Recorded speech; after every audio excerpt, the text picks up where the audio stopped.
진신법문을 시작하겠습니다. 지금 이제 이번 시간에는 진신법문 중에 15회가 이제 방영이 되기 때문에 그 방영을 기념하는 입장에서 대풍 스님에게 무엇이든 물어보세요 라고 하는 주제를 가지고 질문에 대한 답을 하는 그런 시간을 가지려고 합니다. 이 불교라고 하는 것은 마음을 행복하게 만드는 종교예요. 또 이 불교라고 하는 것은 우리 마음을 이렇게 깨끗하게 만드는 종교예요. 그런데 우리 마음은 본래 물들지가 않는데 마치 마음이 물드는 것처럼 자꾸 착각을 하고, 그건 집착에 의한 훈습된 것이지 마음에 때가 묻어 있는 게 아니에요. 마음은 전혀 때가 묻을 수가 없습니다. 내가 스님이 대해서 제일 궁금했던 게 뭐냐 하면, 뭔가 저장이 되고 업이 이렇게 묻어가지고 다음 생에 내를 또 어떻게 만든다 하면 그놈을 뭔가 볼 수 있어야 되고 만져야 되는 실체가 없어요, 실체가. 그것 때문에 산속에다가 10년에서 10년 천막 치고, 그래 천막을 치고 10년 동안 있다 보니까 그걸 알았어요. 우리는 태초부터, 원래 태초도 없는 거예요. 영원 불생불멸이기 때문에 원래 시작도 끝이 없는 거예요. 그렇지만 우리가 가정에서 태초가 있다면 원시작부터 나의 한 생각이 계속 염염이 지금까지 이어져오고 또 다음 생으로 계속 이어져 갈 거기 때문에 그 생각만 단절하면 되는 거예요. 그래서 대성기실론을 보게 되면은 수행방편을 어떻게 하고 있냐면은, 이 우주 만물의 물질은 성주괴공, 만들어져서 머물고 부서져서 공으로 돌아가는, 이렇게 성주괴공의 단계를 거치지만 이 마음이라고 하는 심리작용은 생주임멸이에요. 그러니까 한 생각이 일어나면 머물러서 생각이 바뀌고 그 다음에 생각이 사라지는 거예요. 그럼 사라질 찰나에 또 생각이 또 일어나죠. 그래서 생주임멸 이렇게 계속 반복되고 있는 거예요. 그래서 내 마음속을 맑힌다라고 하는 것은 마음이 일어나는 생각과 마음이 머무는 생각과 마음이 달라지는 생각과 마음이 사라지는 생각을 역으로 거꾸로 멸해지는 생각을 알아차려서 없애고, 그리고 마음이 변해진 생각을 알아차려야 되고, 그 다음에 마음이 머무는 생각을 알아차려야 되고, 그래야 마음이 일어나는 생각을 잡아낼 수가 있어요. 그러면 마음이 일어나는 마음의 생상이라고 하는데, 마음이 일어나는 상의 모습을 딱 없애버리고 나면 본래 진여본성의 청정한 마음이 그대로 나는 거예요. 그래서 마음을 관리를 하려고 그러면 거꾸로 사라지는 마음부터 잡아야 돼요. 그 다음에 달라지는 마음을 잡아야 되고, 그 다음에 머무는 마음을 잡아야 되고, 그 다음에 일어나는 마음을 잡고, 이렇게 해서 이제 마음을 관리해 나갑니다. 그래서 그 점을 잘 아셔서 내 마음에 때가 묻는 것이 아니라 이미 나의 습이 자꾸 생각을 일으킨다, 이렇게 마음을 가지시고 생각이 일어나지 않는 훈련을 쌓으셔야 됩니다. 그래서 염불수행도 일념을 원칙으로 하고, 주력도 일념을 원칙으로 하고, 절도 일념, 참선도 일념, 모든 것이 일념이에요. 일념이라는 것은 뭐냐면, 한 생각이라는 것은 뭐냐면, 하도 생각을 많이 하니까 생각 안 할 수는 없으니까 이왕 생각하려면 하나만 생각해라. 그래가 불교 수행은 전부 하나만 생각하도록 만든 거예요. 그 하나만 생각하다가 하나의 생각이 뚝 사라져버리고 나면 생각 없는 무념처가 딱 도달되죠. 그 자리가 바로 극락세계인 거예요. 자, 그럼 이제 대풍 스님에게 무엇이든 물어보세요 해서 질문을 이제 답하는 그런 시간을 갖도록 하겠습니다. 이제 그 익명의 질문자가 계셔서 이미 내용을 제가 받았습니다. 50대 주부입니다. 7형제 중 막내이신 저희 아버지는 살아생전 집안의 대소사에 최선을 다하셨습니다. 문중에 크고 작은 일에 책임감을 가지시고 일을 하셨습니다. 그리고 할머니, 할아버지 그리고 형님들을 가족 산수에 모아 가족묘도 잘 꾸며 놓으셨습니다. 하지만 어머니는 그런 아버지가 탐탁지 않으셨습니다. 어머니 입장에서는 사업을 하시는 아버지의 경제적 여건이 항상 좋았던 것만은 아니었기 때문에 힘들었을 때 아버지를 도와주는 친지들이 없었다는 점에서 매우 서운하셨던 것 같습니다. 아버지께서는 돌아가셔서 가족모에 묻히셨습니다. 하지만 지금 살아계시는 어머니께서는 아버지가 계시는 그 가족묘에 묻히지 않을 거라 하십니다. 어머니께서는 화장하여 상과 덜에 뿌리라고 하십니다. 아버지가 만드신 거기에는 묻히고 싶지 않다고 하십니다. 그런 것이 죽으면 아무 소용없는 거라고 하시면서 자식의 저희 입장은 난감합니다. 물론 지금 아직 살아계시고 계시지만 돌아가신다면 어머니를 어떻게 해야 하나요? 여러분 어떻게 하면 좋을 것 같아요? 자, 두 가지 이유가 있어요. 자, 첫째 하나는 불교적 관점에서 보면 생사가 따로 이게 없기 때문에, 그리고 육체라고 하는 것은 지수화풍 4대 물질이라서 내가 아니에요. 이미 우리 마음은 달팽이 껍질에 들어왔던 달팽이가 다른 집으로 가버리면 이미 달팽이 껍질은 빈 껍질이에요. 지수화풍으로 흩어지게 하기 위해서 매장을 하는 것보다는 불교에서는 화장을 해서 그 유골을 뿌려서 흔적을 남기지 않는 것을 좋아라 합니다. 그래서 이 어머니의 생각은 상당히 지혜로운 생각 같은데, 어머니가 들어가지 않으려고 하는 그 마음은 정말 불교의 진리에 합당한 마음에서 들어가지 않으려고 하는 것이 아니라 가족에 대한 원망이 담겨 있기 때문에 이런 점은 고쳐야만이 유골이 부러지더라도 이렇게 가루를 만들어서 흩더라도 도움이 되지 않나 생각이 되면, 또 한 가지는 이게 이제 진심법문의 대풍스님에게 들을 수 있는 얘기예요. 물질이라고 하는 존재는 소립자라고 하는 원자보다도 더 미세한, 더 이상 쪼갤 수 없는 소립자의 단계에서 만들어져, 쪼개서 쪼개고 또 쪼개가지고 소립자의 단계로 만들어진 물질이라도 이 물질은 DNA를 가지고 있기 때문에 마음의 영향을 받습니다. 예를 들어서 내 몸에 있는 DNA를 다른 사람에게 이식을 시켜서 여기서부터 한 400~500km 떨어져 있는 저 서울이나 뭐 평양쯤에 보냈어요. 그런데 거기에도 내 DNA를 가지고 있는 이식을 받은 사람이 살고 있고 나도 여기 살고 있는데, 지금 여기서 내 마음에서 내가 DNA를 줬기 때문에 내 마음에서 불쾌하고 짜증나는 마음을 일으켜버리면 그 400~500km 떨어져 있는 나의 DNA를 가지고 있는 그 사람은 바로 감정이 일어나는데, 그것이 DNA가 엄청난 물질적 변화를 일으키고 있다는 것이 이미 과학적으로 밝혀진 상태입니다.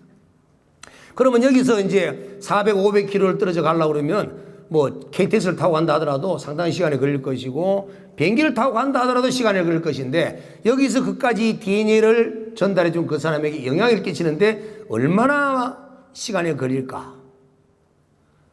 100년의 시간의 오차범위가 1초도 일어나지 않는 그 시계를 측정했을 때, 여기서 그 400km 떨어져 있는 나의 DNA를 가진 사람에게 내 감정이 전달되는 시간이 얼마나 걸리느냐? 제로. 나와 동시에 일어난다는 거예요. 자, 그러면 그 유골의 DNA 주인은 누구냐 하면, 이 질문자로 본다면 아버지라는 거예요. 또 어머니일 수도 있고. 자, 그러면 그 어머니나 아버지가 감정이 나쁘면 그 DNA를 받은 사람은 누구죠? 자식이에요. 자식은 가장, 1대 자식은 어머니 아버지의 DNA를 가장 직접적으로 받은 자들이기 때문에 영향력을 제일 많이 받을 수가 있고, 그래서 그 아버지의 감정이 슬프면 자녀에게 파동을 주게 되고, 기쁘면 또 역시 파동을 주게 되고, 엄마 역시도 만약에 유골을 흩었는데 만약에 지나가는 산 오소리가 먹어가지고 가서 오소리 몸이 돼가지고 그렇게 떠돌다가 오소리가 생각을 일으키면 그 영향을 끼칠 수도 있고, 또 가루로 만들어서 흩었는데 그 가루가 정말 좋지 않은 곳에 뿌려져 있다면 그 DNA 영향이 자손들에게 뻗치기 때문에, 그래서 우리는 아직까지 좋은 명당터에 유골을 모셔야 되는 이유가 바로 옛날 미신이 아니라 과학적으로 이미 밝혀지고 있는 상태입니다. 또 좋은 사찰에 유골을 모셔져 있는 후손들은 그 영향력에 의한 지배를 받기 때문에 그것을 쉽게 간과해서 그냥 아무렇게나 흩어서는 안 된다는 거예요. 그래서 어머니의 감정을 먼저 달래서 아버지와 화합을 시킬 수 있는 그러한 서로가 이렇게 이해해주고 받아줄 수 있는 그런 포용력적인 마음을 살아계신 분에게 먼저 어머니에게 일깨워 드리시고, 그리고 어머니 말씀대로 유골을 화장을 해서 뿌린다 하더라도 좋은 명당이나 좋은 사찰에 모시는 것이 결론적으로 좋다라는 답을 내려드릴 수 있겠습니다.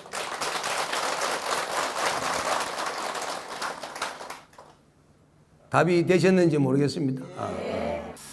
또 하나 질문을 이렇게 제가 또 읽어드리겠습니다. 저는 50대 주부입니다. 저의 고민은 남편 때문입니다. 남편은 평상시 저에게 매우 다정다감하고 잘해줍니다. 그러나 술만 마시면 돌변합니다. 평상시에 그렇게 점잖던 남편이 술만 마시면 집안의 직기를 부수고 욕도 서슴지 않고 내뱉습니다. 그리고 다시 술이 깨면 잘못했다고 다시는 그러지 않겠다고 삭삭 빕니다. 이렇게 살아온 세월이 지금까지입니다. 뭐가 잘못된 것일까요? 이제는 더 이상 견딜 수가 없습니다. 이젠 아이들도 장성하였고 저도 좀 벗어나고 싶습니다.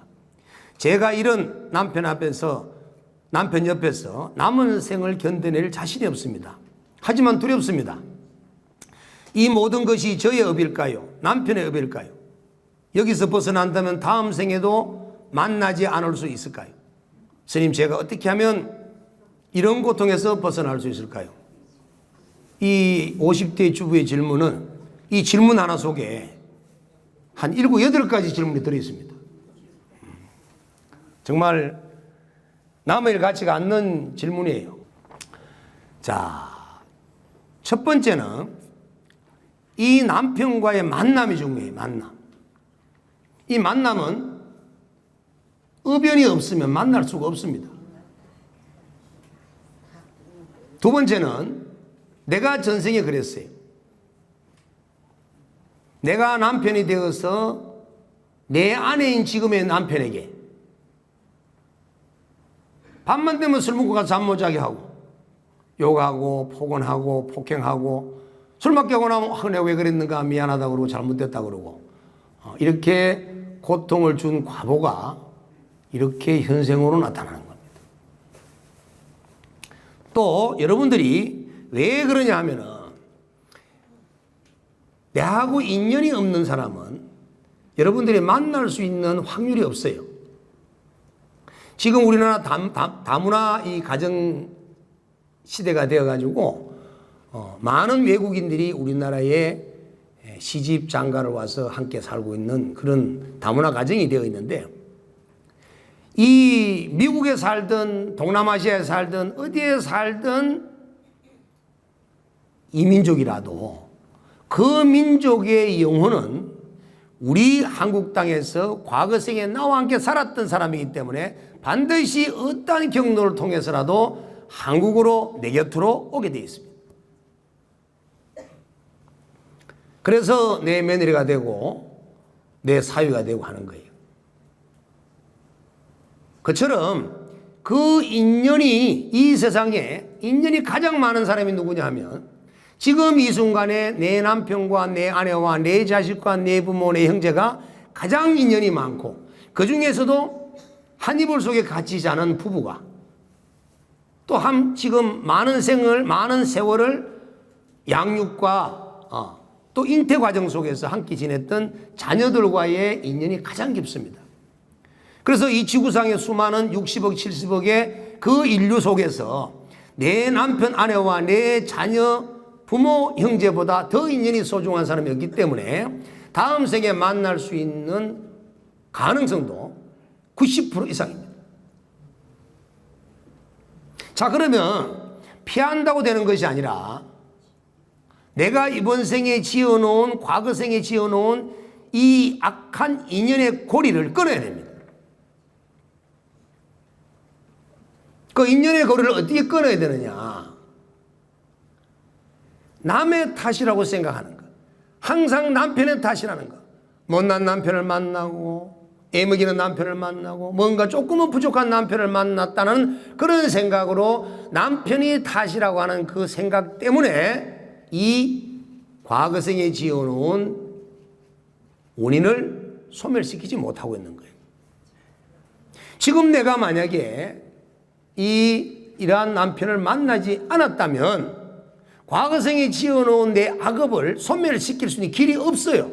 그런데 부처님께서는 대자대비하시게도 이번 생에도 내 남편을 만나게 해줘서 과거생에 내가 지었던 죄를 참여하고 내가 지었던 악업의 원인을 소멸할 수 있는 인연을 주셔서 내 가정에 내 남편이 되고 내 아내가 된 거예요.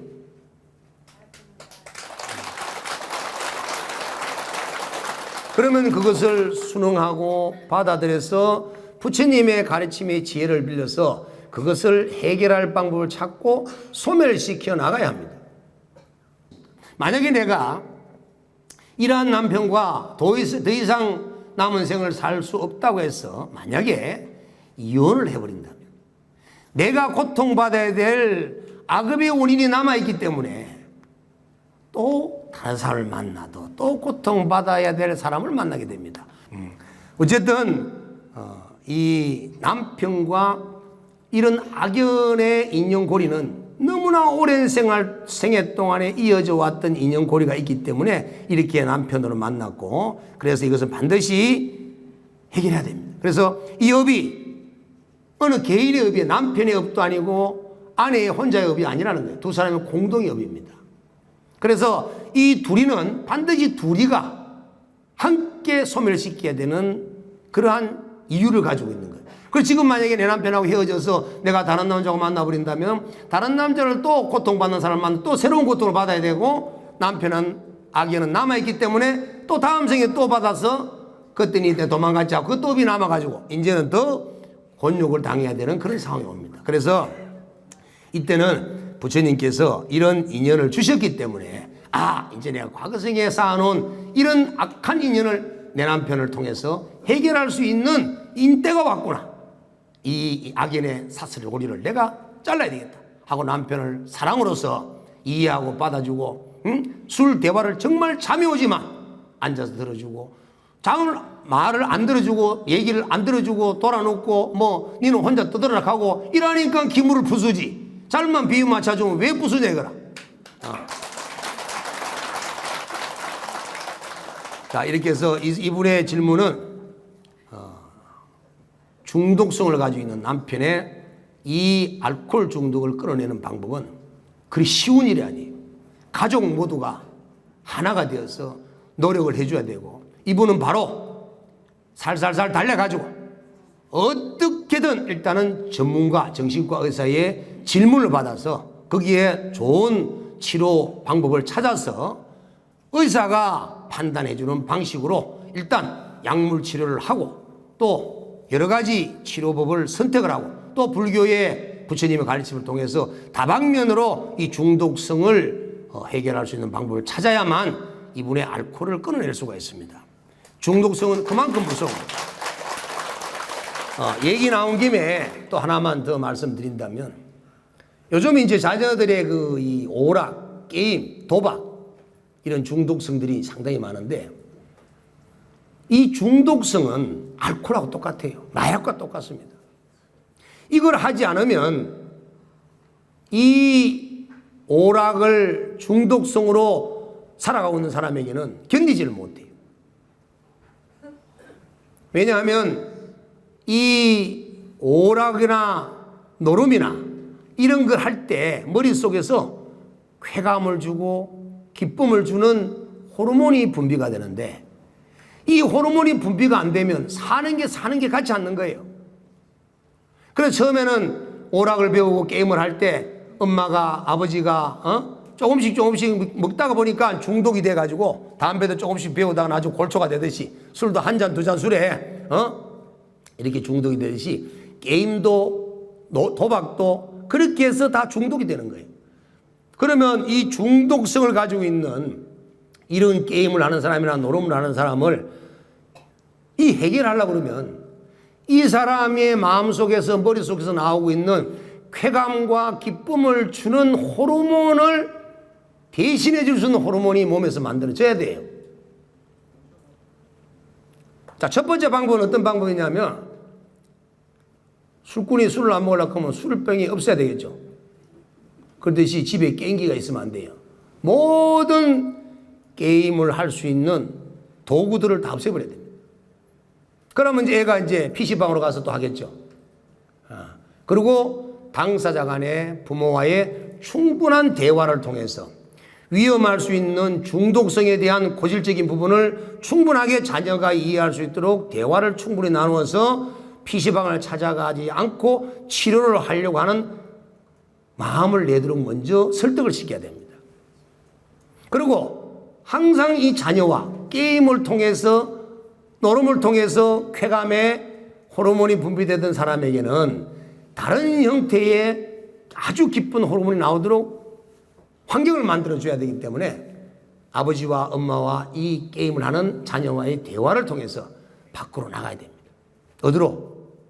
저녁에는 일찍 자고 아침에 일찍 일어나서 햇살이 내려비치는 바깥으로 가서 그리고 어머니와 이 게임하는 중독자와 아들과 또 아버지와 이 게임하는 중독자 아들과 함께 산보를 하면서 또 운동을 하면서 햇살을 받으면서 워킹 걸으면서 몸속에서 세라토닌이라고 하는 호르몬을 분비시키게 합니다. 이 세라토닌이라는 호르몬은 우리 몸을 긴장시키고 성격을 과격하게 만드는 것을 억제시켜 주면서 우리 마음을 아주 이완시키고 편안하게 만들어주는 호르몬이에요. 그리고 이 호르몬은 햇볕을 받아야만이 생성될 수 있는 것이기 때문에 햇볕을 받지 않고는 만들어낼 수가 없습니다. 여러분들이 참선을 하다가 마음이 편안해지면 마음속에서 선열, 아주 기쁨이 생기는데 이 기쁨은 선정 속에서 나오는 세라토닌이라고 하는 호르몬 분비가 있기 때문에 이런 기쁨이 일어나는 거예요. 그래서 자녀가 오락게임을 통해서 쾌감을 느꼈던 이 도파민을 통한 어떤 그 호르몬을 통해서 얻었던 그 쾌감을 이런 세라토닌이라고 하는 호르몬을 분비하게 해줌으로써 도파민을 억제시키고 세라토닌을 분비시켜서 기쁨을 느끼게 만들어 주을 때만이 이 자녀의 게임에 대한 중독성을 끊게 할 수가 있습니다. 그렇지 않고 이런 그 세라토닌의 분비를 만들지 않고 무조건 강제적으로 하지 마. 이거는 정말 어디 저 과거 시대의 아버지가 하는 방식입니다. 그래서 지혜로운 아버지는 자녀의 게임의 중독을 끊기 위해서라도 자녀와 함께 대화를 나누고 너의 중독성을 위험성을 일러줘가지고 함께 아버지와 산보를 하고 걸으면서 몸속에서 좋은 세라토닌이나 멜라토닌이나 엔돌핀이나 이런 좋은 호르몬들이 척척척 나와가지고 항상 기쁨이 넘치는데 뭔 놈에 불안해가지고 오락에 붙잡고 앉아있겠어요. 그래서 이런 중독성을 해결하는 방법은 우리 몸속에 그런 게 자극적이고 술을 통해서야만이 쾌감을 느끼고 기쁨을 느끼던 거를 내 몸에 스스로 나오는 호르몬을 통해서 기쁨과 행복을 느낄 수 있도록 만들어준다면 이런 중독성을 과감하게 잘라내서 올바른 사람으로 만들어갈 수 있다고 판단이 됩니다. 자, 이 두 가지 질문을 이제 받아서 답을 했습니다. 이제는 오늘은 우리 여러분들의 질문을 받아서 답을 해드리는 그런 시간을 하도록 하겠습니다. 자, 대풍스님에게 무엇이든 물어보세요. 무엇이든 좋습니다. 나이 74인데 네. 오남에 맞으러 시집 왔어요. 시집 왔는데 너무 힘들었어요. 아들 둘이 나가지고 공부를 시키고 했는데 아들이 그렇게 힘들게 좀 살아요. 네. 그걸 좀 안 힘들게 좀 해주려고 노력을 하는데. 네. 그 아들은 지금 무엇 때문에 어머니에게 고통을 주고 있어요? 구체적으로 얘기를 해보세요. 예, 결혼을 했는데 요새는 내 아들이 잘못해서 들었겠지만은 참 가정을 못 이루고 또 헤어졌어요. 이혼을 하셨다. 자, 이제 이 아마 우리 보살님께서 그 질문하신 내용들이 다 가정사마다 거의 비슷비슷하게 계시는 것 같아요.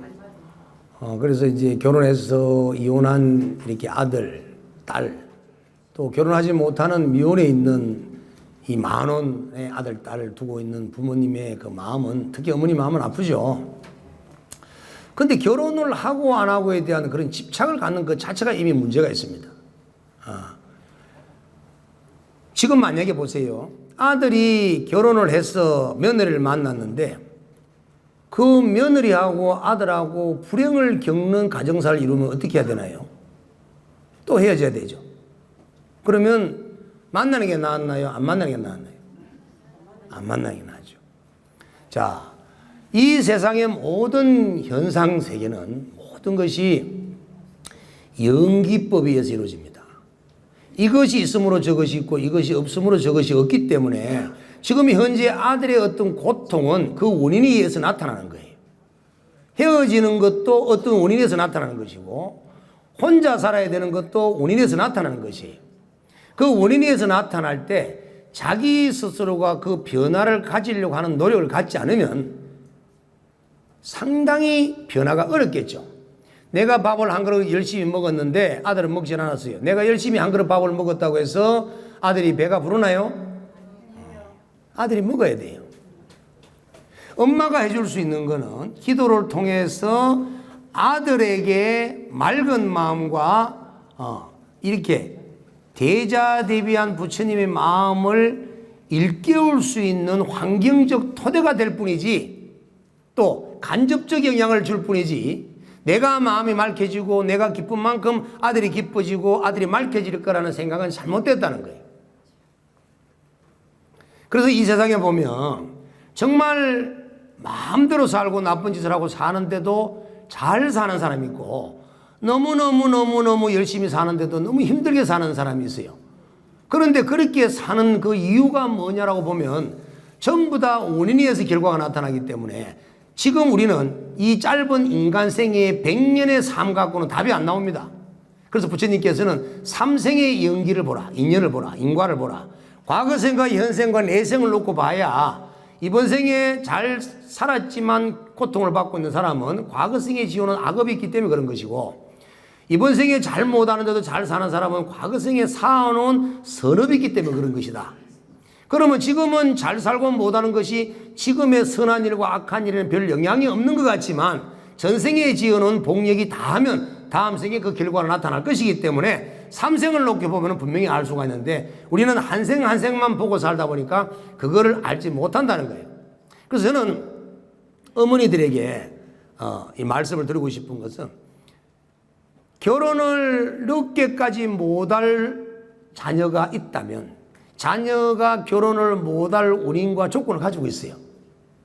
딕이 눈이 높든지 딕이 너무 돈이 많아가지고 종을 구하려고 하든지 식모를 구하려고 하든지 연예인을 어디 뭐 구하려고 하든지 이러면 구할 수 있을 거예요. 안 그러면 내가 조건이 부족한데 내 눈 높은 대상을 얻으려고 한다면 거꾸로 상대가 돈이 있거나 어디 집안이 좋거나 이걸 원한다면 안 된다는 거예요. 만약 그렇지 않고 고만고만한 사람을 만나서 내가 가지고 있는 업력 때문에 고통을 받고 살아야 된다면 결혼을 해야 된다는 마음으로 집착하지 말라는 거예요. 혼자 사는 게 낫습니다. 스님도 멋지게 살잖아요. 스님들.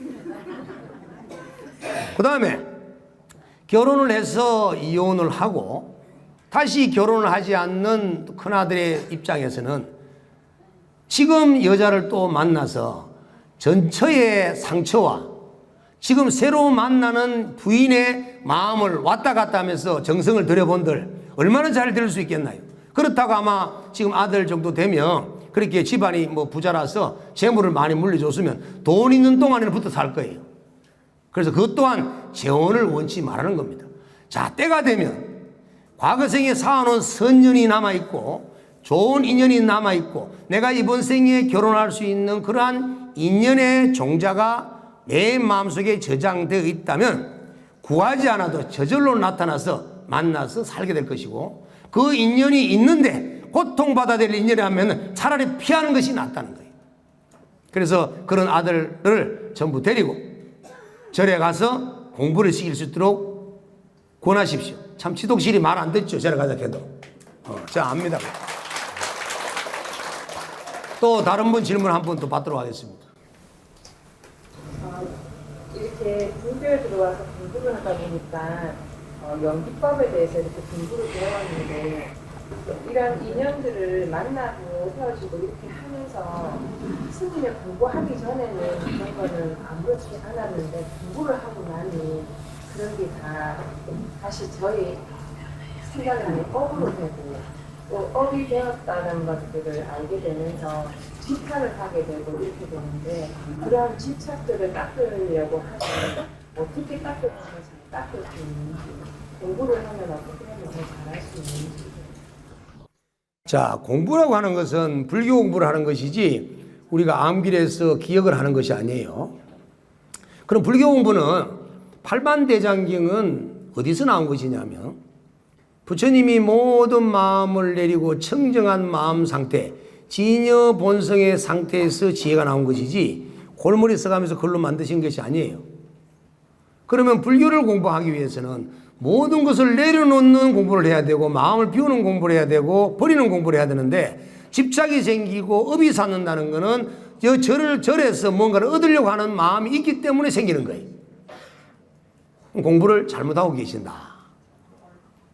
절은 아무것도 얻을 수 없는 것이어야 되고 내가 그토록 많이 집착하고 아끼고 붙잡고 있던 것을 절에만 오기만 오면 내려놓고 가야 돼요. 통장에 있는 돈도 와서 좀 내려놓고 안 내려놓고 싶죠. 돈은 가져와야 될 것 같죠. 원래 돈도 내려놔야 되는 거예요. 부처님께서는 육바라밀 중에서 첫 번째 보시마라밀을 중요하게 했던 것은 뭐냐면 우리가 생존을 하기 위해서는 동물의 세계에서는 힘이 좋고 이 눈과 귀와 코와 입이 발달하면 약한 짐승을 잡아먹을 수 있는 힘이 있었지만 이 세상은 똑똑한 놈이 지배하실 때는 지식이 필요했고 이제는 만능주의가 되다 보니까 재물이 만능주의다 보니까 돈이 있어야 돼요. 그래서 무엇보다도 지금 우리들 마음속에는 돈에 대한 집착이 너무너무 강합니다. 그래서 이 집착을 내려놓지 않으면 이 돈 때문에 업이 쌓아져서 우리는 사생육도의 윤회의 길로 가야 되고 괴로움의 길로 가야 되기 때문에 우리는 철저하게 재물에 대해서 마음을 비울 수 있는 인연을 만들어야 되는 거예요. 그래서 육바라밀 중에서도 첫 번째가 내가 재물에 대한 집착을 놓는 거예요. 보시라는 것은 내가 뭔가를 얻어서 돈을 벌어서 모았으면 이것은 내 쓸 만큼 쓰고 나머지는 세상을 위해서 되돌려줄 수 있는 그러한 자비공덕을 지어야만이 다음 생에 또 세상의 인연에 있어서 인간 세상으로 오면 내가 베풀어 놨는 종자에 제 돈이 있으니까 또 저절로 돈이 들어오는 거예요. 그런데 죽을 때 가져가지도 못하면서 그놈의 돈을 자식한테 넘기주고 하니까 그놈의 자식이 나쁜 데 쓰고 나니까 내가 다음 생에 와서 돈 한 푼 얻으려고 하니까 아무 돈도 없어요. 그래서 부처님께서는 사람들이 전부 다 처음에 원했던 것이 뭐냐면 깨달음을 얻어서 성불하게 해달라는 욕심이 아니라 부처님 잘 살게 해주세요. 어떻게 하면 돈을 좀 많이 벌어서 우리 가정이 안정하게 살 수가 있습니까? 라고 질문했기 때문에 부처님께서는 베풀어라. 병고가 많아서 맨날 수술하고 병원에 뛰다니는 사람들은 살생한 과부, 남에게 고통을 주고 상처를 주고 죽임을 했기 때문에 내가 병고를 치르는 거예요.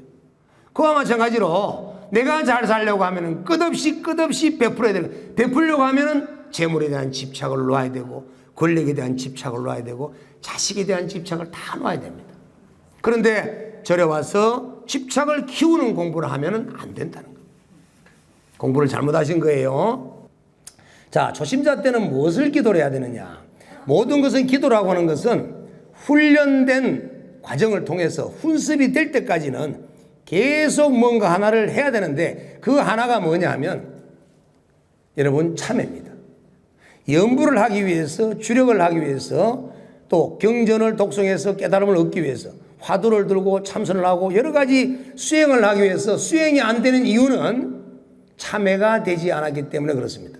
그래서 법화경 3부경, 법화 3부경에 보게 되면은 결경에 관보현 보살 행복경이라는 경이 있어요. 그 경에 보게 되면은 반드시 기도를 하는 초심자는 제일 먼저 참회를 했어. 참회를 하고 난 후에 참회가 소멸된 상을 반드시 체험을 해야 된다라고 했습니다. 3일을 참회를 했는데 나타나지 않으면 일주일 하고, 일주일에 나타나지 않으면 20하루를 하고, 20하루가 안 되면 100일을 하고, 100일이 안 되면 1년을 하고, 1년이 안 되면 3년을 하고, 3년이 안 되면 평생을 하라고 그랬어요. 왜? 참회한 상스러운 경계를 볼 때까지. 만약에 꿈을 꾸었는데 뱀이 있거나 악한 꿈을 꾸거나 고통을 받고 괴로움을 받는 꿈을 꾸거나 뭔가 모르게 스트레스를 받는 꿈을 꾸고 있다는 것은 아직 참회가 되지 않았는 겁니다. 참회가 되고 나면 부처님을 칭견한다든지 꿈속에서라도 불국토를 본다든지 여러 가지 상스러운 경계가 나타나기 때문에 반드시 참회가 될 때까지 참회를 완성을 해서 꿈속에서 상스러운 경계가 체험되고 실제로 몸에서 가벼운 증상, 날아갈 듯한 몸이 가뿐한 이런 또 가정 속에서의 즐거운 일이 많이 일어날 수 있는 이런 정도의 현정할 수 있는 현재에서 체험될 수 있는 그런 과정까지 될 때까지는 계속 참여를 해라. 참여가 이루어지고 나야만이 염불을 해도 일회가 될 수 있고 참선을 해도 일회가 될 수 있고 지관을 해도 선정이 될 수가 있습니다. 그래서 제일 먼저는 참여입니다. 자, 그러면 이제 마무리를 하도록 하겠습니다. 여러분 좋은 질문도 주셨고 거기에 대한 답변도 스님 나름대로는 이 말씀을 드렸습니다. 시간 관계상 이렇게 우리가 이 한 타임이 42, 3분 정도의 시간이기 때문에 그렇게 넉넉하게 답변을 하지 못하는 점을 여러분들 좀 이해해 주시고, 자, 부처님의 가르침은 우리의 과거생에 쌓아놓은 그 음력으로 인한 무명으로서 항상 자기의 참 본성을 보지를 못하고 있어요. 그러니까 참 본성을 보기 위해서는 염불수행도 하고 불보살님의 가피력도 의지하고 경전도 읽고 진언을 외우는 주력도 하고 참선도 하고 절도 하고 여러 가지를 해요. 그런데 그 여러 가지 수행을 하고 절의 불사를 도우면서 내 무명업식을 녹여서 진여 본성을 보려고 하는 사람이 마음속에 탐욕을 일으키는 마음이 들어있으면, 뭔가를 얻으려고 하는 마음을 갖고 있으면 공부는 항상 마장이 따릅니다. 자, 바람이 불 때 문을 열면 문통으로 찬바람이 들어오듯이 내 마음속에서 무엇을 얻어야 되겠다, 무엇을 정득해야 되겠다, 무엇을 이 기도를 통해서 반대급부의 뭔가를 내가 반드시 채워야 되겠다는 그런 생각을 갖는 순간 바로 문통으로 바람이 들어오듯이 마구리들이 치석을 하기 때문에 마구리 들어오면 항상 부처님과 속에 나하고의 관계 속에서 거래를 합니다. 그런데 여러분들이 참회가 되면 저절로 좋은 일이 생깁니다. 그래서 제가 우리 불자들이 이런 얘기를 많이 해요. 만약에 여러분들 앞마당에, 운동장처럼 넓은 마당에 웅덩이가 많이 있는데 그 웅덩이를 다 메워야만이 여러분들한테 이제 복이 사아진다라고 한다면, 여러분들이 삽을 떠서 흙을 떠가지고 그 웅덩이를 메운다면 얼마나 오랜 세월이 걸리겠느냐. 근데 리어카를 가지고 트럭을 가지고 이렇게 흙을 메우다 보면 웅덩이가 적고 개수가 많지 않은 사람은 조금만 기도를 해도 웅덩이가 금방 메워지니까 기도 영음이 바로 나타날 수 있지만, 만약에 내가 전생에 지은 업이 많아서 웅덩이가 많고 개수가 정말 너무 많아서 웅덩이가 더 깊고 크다면 트럭으로 몰아도, 트럭으로 갖다 흙을 찍고 갖다 부어도 몇 년이 걸릴 것이다. 그래서 기도를 하고 참여를 하는 사람은 조급한 마음을 부처님과 흥정 거래를 하듯이, 장사하듯이 거래를 하지 말아라.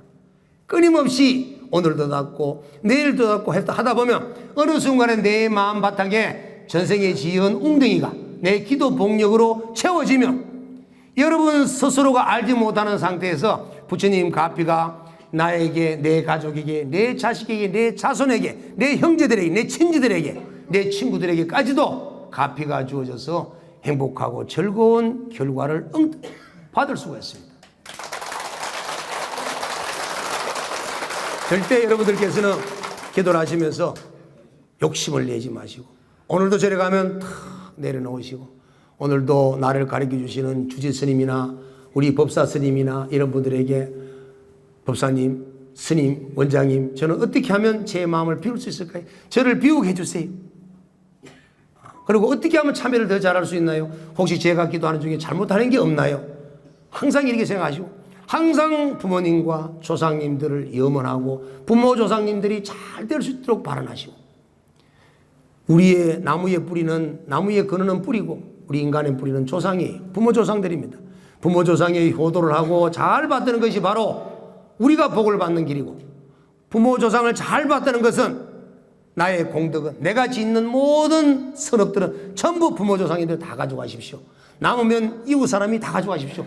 이런 항상 베푸는 마음을 가지고 나는 한 티끌도 가져가지 않겠다는 그런 마음으로 여러분들이 기도하신다면 아마 빠른 시간에 업이 녹이고 참회가 되어서 무량한 대복을 성취할 거라 확신합니다. 여러분 오늘 이 지신 본문을 들으신 인연공덕으로 과거생에 지은 모든 죄업이 소멸되시고 하시는 일마다 항상 기쁨과 성취가 빨리 이루어지시고 날마다 좋은 날 되십시오. 감사합니다. 고맙습니다.